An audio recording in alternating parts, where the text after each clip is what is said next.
Hello and welcome back on the show. I am still your host, Mikhail Tinubu, and we are still joined on the show by Gbenga Gbenga. Gbenga, welcome back.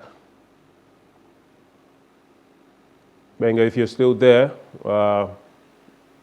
Gbenga? Oh, pardon me, it was muted. All right. Thank you very much Uh, for having me. all right, welcome back. Let's delve into the Everton story. Everton have been deducted 10 points with immediate effect for a breach of the Premier League's profit and sustainability rules. Everton say they are shocked and disappointed by the ruling and have vowed to appeal. The deduction, which was meted out by an independent commission and will be imposed with immediate effect, is the largest in the history of the Premier League and plunges Sean Dyche's team into the relegation zone. According to the Premier League, Everton admitted during a 5-day hearing it was in breach of the league's profitability and sustainability rules, PSR. The commission determined that Everton's PSR calculation for the relevant period resulted in a loss of £124.5 million as contended by the Premier League, which exceeded the threshold of £105 million permitted under the PSRs. After narrowly avoiding relegation to the Championship last season, Everton were, prior to their points loss, 14th in the league table, 8 points above the bottom three. Only 3 clubs have previously been docked points in the Premier League history. Middlesbrough were deducted 3 for failing to fulfill a fixture against Blackburn in 1996-1997 season, and Portsmouth were stripped of 9 points after entering administration in March 2010. Tottenham were handed a 12-point deduction before the 1994-1995 season for financial irregularities committed several seasons earlier, but that punishment was initially reduced to 6 points before eventually being revoked. 10 points deduction, Gbenga, and it has shocked the landscape. Pundits, commentators, club officials, all over the land, all over the world. And fans certainly have been tremendously angered by this results. 10 points has now left Everton on 4 points in 19th place in the Premier League table. They are technically still on form, although this could affect their psyche and it could shake them to their core to the extent that they are unable to still survive. What do you make of this? Was this too harsh a punishment for Everton, given it was one infraction? I don't think it's too harsh, or it was too harsh. I think it's just for the very fact that it was one, that's why it was easy to come to a conclusion and just do away with it. A lot of people have been drawing comparison with Man City, who have about 415 or 16 charges and nothing is being done yet. And I'm like, if you have one file to read through and you have 116 files to read through, which will take more time. So I think for Everton, it was swift. The investigation didn't just come out this season. It's been out since last season, since last 2 seasons. In fact, since 2020-2021 season. That is when this investigation has been on. So I don't think it's harsh. I just think they are a victim of circumstance. For those who have said that this is harsh, one of the arguments they make against it is that Everton were fully complying with investigations. They were not hiding their books. They presented them as soon as it was raised, and they submitted to whatever protocols that the Premier League wanted them to go through, until right up to the point that they even got recommended to an independent body which sat over it last month, and they were forthcoming with all of their situations. On top of that, Everton have argued that the state of their finances was greatly hampered by deals that fell through at the last minute. They have had situations in the club that could not be foreseen, and in the past, that has been enough for the Premier League to give a little bit more time. And the amount of money that they've gone over isn't so insurmountable for them to recoup, given that they've started to put their finances in some sort of order. They're building a new stadium. That stadium has the capacity to completely remove from their financial records the debt they are currently under. All of this is to say that Everton feel, and a lot of people feel the same way, that this is only going to force Everton into further debt. And rather than punish them, it is rather than punish them for a failure, however unforeseen or foreseeable it might have been, this punishment is only going to further send them into a state where they breach further rules in the future. What do you make of that? So again, like I said, they are a victim of circumstance, right? And again, the circumstance starts from the ownership. While Everton has been declining since Fahad Moshiri took over in 2016-2017, he has been, will I say, increasing or been profiting. That is in terms of his stake. Fahad Moshiri took over Everton with a 49 point something percent stake as at 2017, February 2017. Before then, he was at Arsenal, where he was a minority shareholder. He grew his shares from about 19% to about 29% when he was leaving. He is a businessman. Then he came to Everton, and his shares has increased from, as at 2017, it was 49%. As at 2022, it is 95%. He's the majority shareholder. Meanwhile, since 2016-2017, Everton has been declining. When he got there, Everton finished the league. That 2016-2017, Chelsea won the league. Everton finished 7th that season. The following season, they finished 8th. Following season, they finished 8th. In 2020, they finished out of top 10.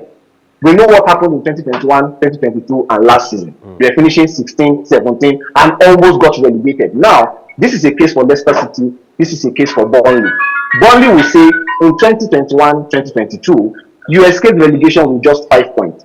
If you had been punished, we would have escaped, you would have been relegated. Leicester City will have the same claim. If this 10 points deduction was made last season, we will not be playing the championship. We will still be in the league, you will be in the championship. So while Everton is trying to say, oh, this is being harsh and this is not being harsh, they should be thanking their stars for the timing of this sanction, because if it has come last season, it will have been worse than this. Everton have not made any revenue from laurels since Moshiri took over. The last time Everton won any sort of silverware was in 2008-2009 when they won the FA Cup. The league itself, anything about the domestic cup, the last.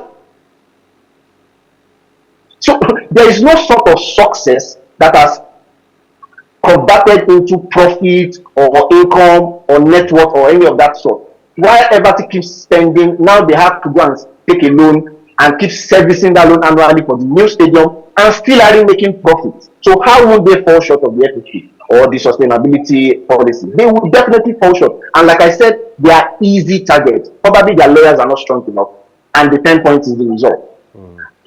Well, financial fair play rules are supposed to level the playing field. But it seems that the people who have been accused of breaching the rules, of circumventing the rules the most, the top clubs, the top 6 or 7 clubs, are the ones that are able to survive any sort of punishment more often. If the UEFA or the Premier League brings a charge, it doesn't get decided for another 2 to 3 years because they're going to fight it tooth and nail. And then when it gets decided, there's going to be an appeal, which is going to take another 6 months to a year. And then when it is finally certified, they maybe pay a fine which they can afford and the likes of Everton can't. Some might argue that the Premier League is making an example of Everton, but Everton aren't the kind of rogue operators that the rules were meant to check. So it's not about a witch hunt, if I'm getting the impression right. Because, again, it's about the law doesn't favor the innocent per se. The law favors the evidence beyond reasonable doubt. Look at Juventus, for example. Before the 2005, 2006, 2007 titles were stripped off, it took 3, 4, 5 years. It wasn't stripped off that year that it happened. So Inter Milan did not even know they had won the league in 2005 up until the sanction came years after. Why? Juventus were definitely going to fight it. They were going to appeal. And there were a lot of teams that were affected that year. Lazio, even AC Milan was affected that year. It happens with big teams. And it's not true that appeal upon appeal, and teams always get away with it. We are both Chelsea fans. Chelsea suffered it in 2018, 2019 under Lampard. They were given 2 transfer match ban. 2. Everton can't survive 2 transfer ban windows. Everton can't survive it. But Chelsea had to go through that and still made the Champions League spot. So the fact that big teams have some legal counsel on their payroll and are able to fight this thing, it is not at their detriment. You know what? We'll come back to this big team part of the story, but let's talk about what further ramifications could exist for Everton. Everton could now face an onslaught of compensation claims from rival clubs following their 10-point deduction by the Premier League. The club were found by an independent commission to have breached the Premier League's profit and sustainability rules. So as a result, their points tally for the season was cut from 14 to 4, dropping them into the relegation zone. It has since emerged that Leeds United, Leicester City, Southampton, Burnley, and Nottingham Forest all have potential claims against Everton, according to the chair of the commission, David Phillips, KC, in a ruling from May which has now been made public. Burnley and Leeds would appear to have the strongest claims, given they would have stayed in the Premier League and not been relegated had Everton been docked 10 points in either of the past 2 seasons. Burnley in 2020/2021 and Leeds in 2021/2022. Should Burnley, Leicester and Leeds be successful with their £300 million compensation claim, which Everton have stated they would be unable to pay, the club could be forced into administration, which would trigger a further automatic 9 points deduction. It seems like this matter is going to go from bad to worse, and Everton may very well not survive it. Is Everton just, like you said, a victim of circumstance to a degree that they are not going to be back in the Premier League for maybe another 2 seasons? So this season is not over yet. When Juventus were docked 7 points last season in the Italian Serie A, they still found a way to come back to Europe. So but that's let's not make it look like Everton. But this is Everton who were already struggling, and based on their last two seasons' form, could still have been considered by the end of this season to be in a relegation battle, possibly in 17th, 16th or 15th position, trying to stay out of the relegation zone. All of that has now been bypassed. 10 points has automatically pushed them into the relegation zone. And now you're saying that, given that Everton have said they will fight it, which will only delay the situation further, whatever outcome that brings, there will still be another situation to answer for in court, which will damage them by £300 million. Clubs like Manchester United and even Roma are already lining up, trying to find what players they can steal from this Everton. My point is, all of that being said, if the matter doesn't get decided before the end of the season and Everton do go all the way into the championship, there will be a further 9 points deduction waiting for them next season in the championship, which would prevent or most likely delay their ability to qualify straight back into the Premier League next season. Am I wrong? So again, I know they are not Juventus. What it happened to Juventus when Juventus were to return to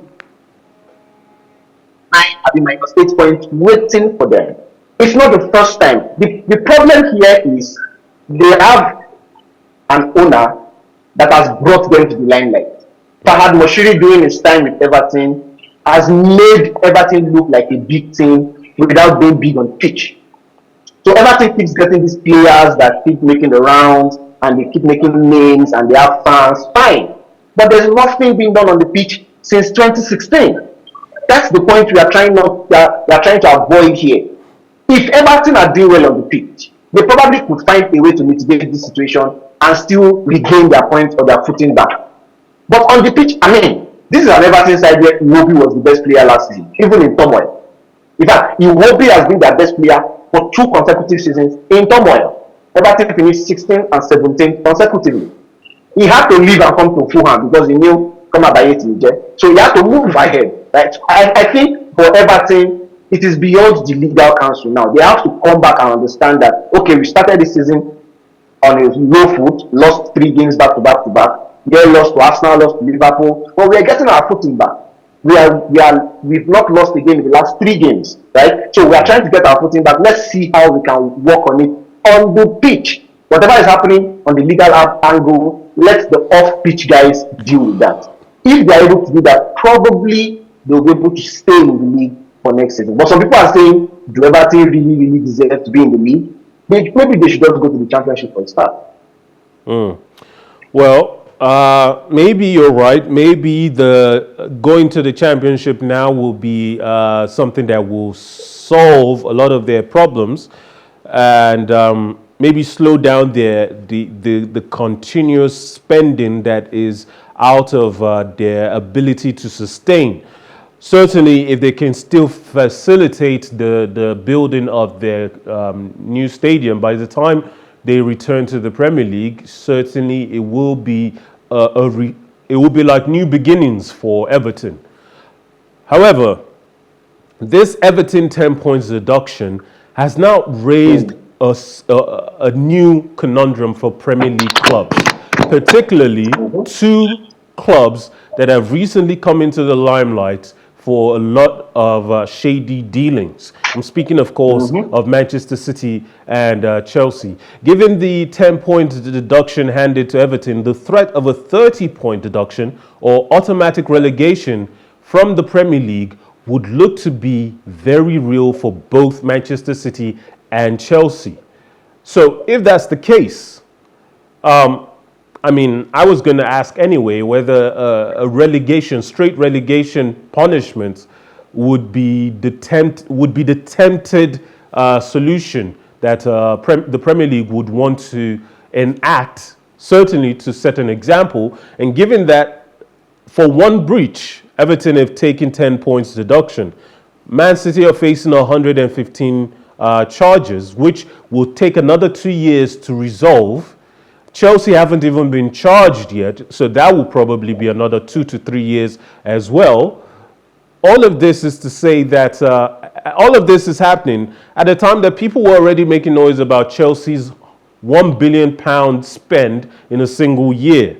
And the current case that they're potentially going to be charged with doesn't even have anything to do with that. It happened before Clear Lake Capital took over. Clear Lake Capital have been the ones, since they took over, going over their finances, revealing a lot of the things, the shady deals that existed under the previous ownership. So Man City probably, definitely going to be at the top of the to-do list for the Premier League. 115 charges.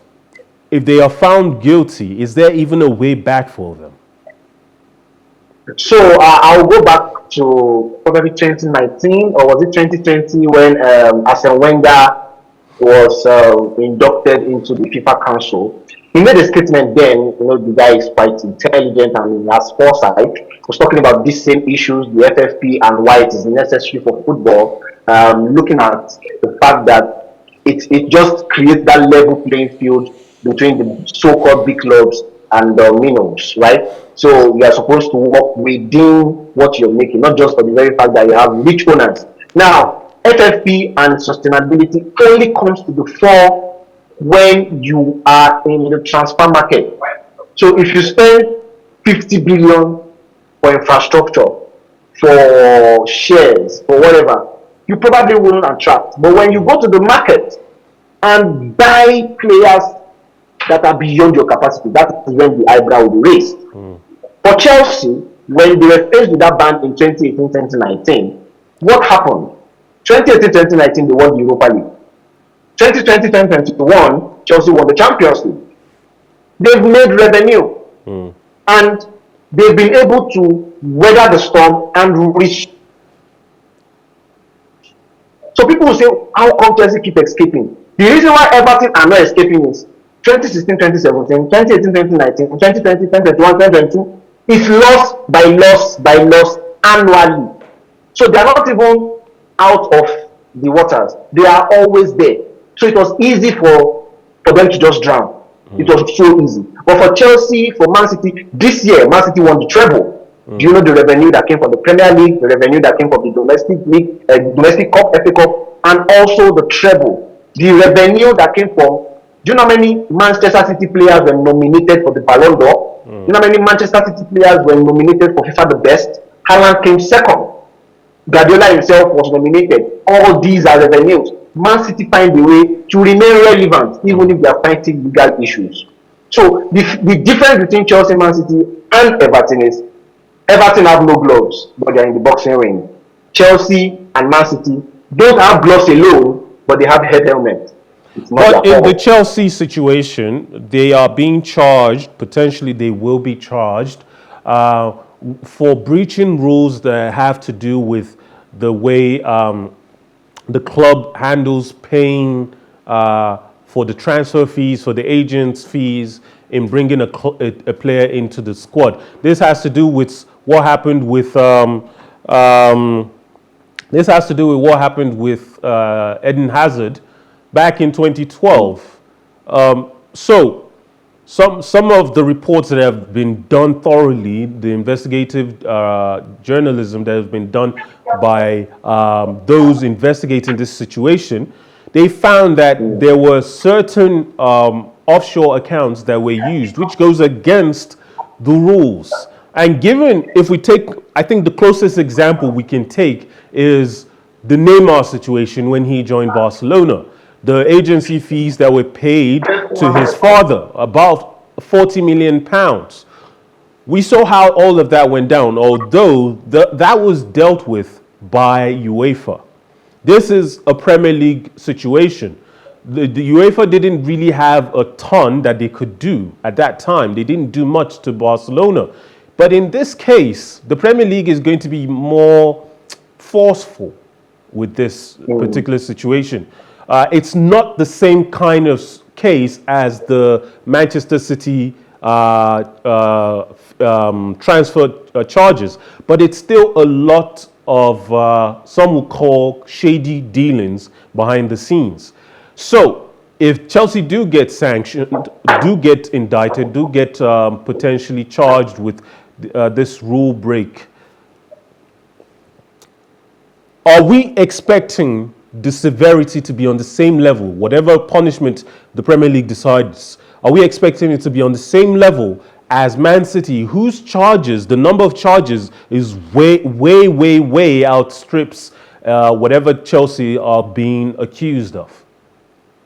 Of course they will. Of course they will. And the problem with Chelsea's own is during the Roman Abramovich era, which lasted about 19 years, they were highly successful. Highly successful and bringing in the best of players.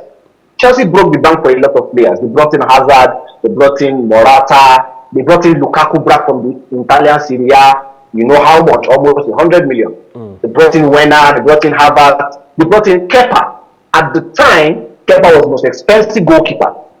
Chelsea have been spending over the years, so they will always be in the radar. And if they are found guilty, it will be severe. And Chelsea's problem is not just about the club's doings and the transfer,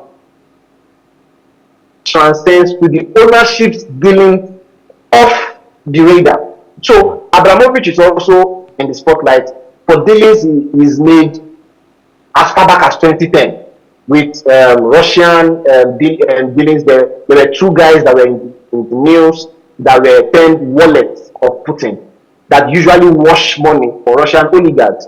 And there were dealings between Abramovich and those guys that also translated into the club's books. And you know, 2010, 2011, 2012, Chelsea won the Champions League in 2012. Chelsea won the Europa League in 2013. There were successes in that period that could be tied to those dealings. So, of course, if Chelsea are charged, a lot of holes will be poked and it will be very severe. The same thing with Man City. Well, the ownership did not buy Chelsea Football Club in order to watch it relegated and have all of the £1 billion they've spent potentially go up in smoke because the players that they brought in have been signed on to 6, 7, 8 year contracts, and they will not have easy exit clauses written for them. So, Yeah, so that also just says that, and the reason why Chelsea keep escaping is again, Roman Abramovich's investments have been astute. I make bold to say Chelsea own, if not the best academy in Europe. Go to any league, a Chelsea product is there. I mean, Tammy Abraham came through, he had to be loaned out to come back. Mason Mount came through, he had to be loaned out to come. Rhys James, those same players, look at what they are doing both for club and for country. Yeah. And look at how much market value they drag. Go to the women's team of Chelsea. Samantha Kerr is a phenomenon in women's football. Lauren James is a phenomenon in women's football. Zechira Musovic, who is the goalkeeper, got to the semi-final. Ace is now being touted for the US women's job, and she's been touted to even earn on the same par with male coaches. That is Chelsea for you. So Chelsea has been successful over the years in spite of these legal dealings, and that is why they've been able to escape. Because I mean, we are making profit. Do you want to argue against profit? Well, I'm not a lawyer. All right.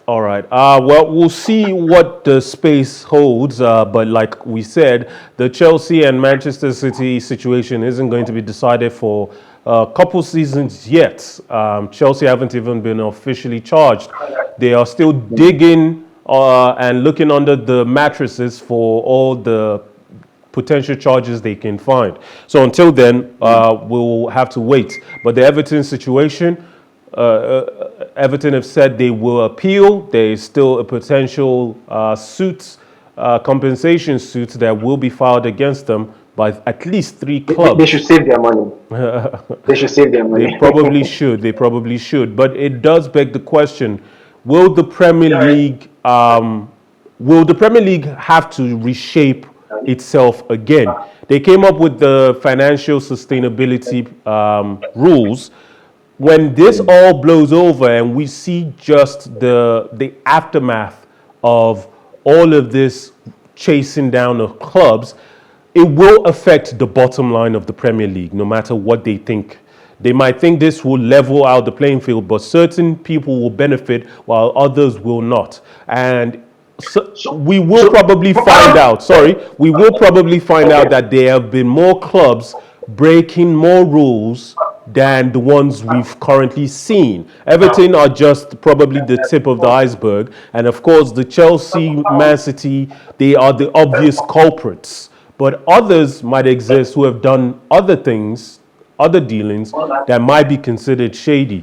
So by the end of this whole witch hunt or just hunting for breaches, we might find that the Premier League may not be a sustainable model as it is currently formed. You have something to say? Let's make it a final thing. Or I sit to be corrected. I think it's only PSG. Of all the big teams I know, I think it's only PSG that is yet to come under any terms or any sign of legal sanction. And probably because of their Qatari owner. It happens in the Italian Serie A. We just made mention of Juventus, AC Milan as far back as 2005 to 2007. Yeah. Look at Barcelona at the moment. Look at Real Madrid currently having refereeing issues as far back as 2008, 2010. Man City, Chelsea currently. Chelsea were banned in 2018, 2019. It happens everywhere. In the MPFL, do you know how many teams have been sanctioned because of lack of license? There are some teams that came into the MPFL this season. They haven't even sorted out their license. They have backlog of salary they have not paid, and they've been sanctioned. It happens everywhere, home and abroad. So again, it's not just peculiar to the Premier League. I feel like the Premier League is just the spotlight because of the money involved, because of the fans, because of the media. But it happens everywhere in the world.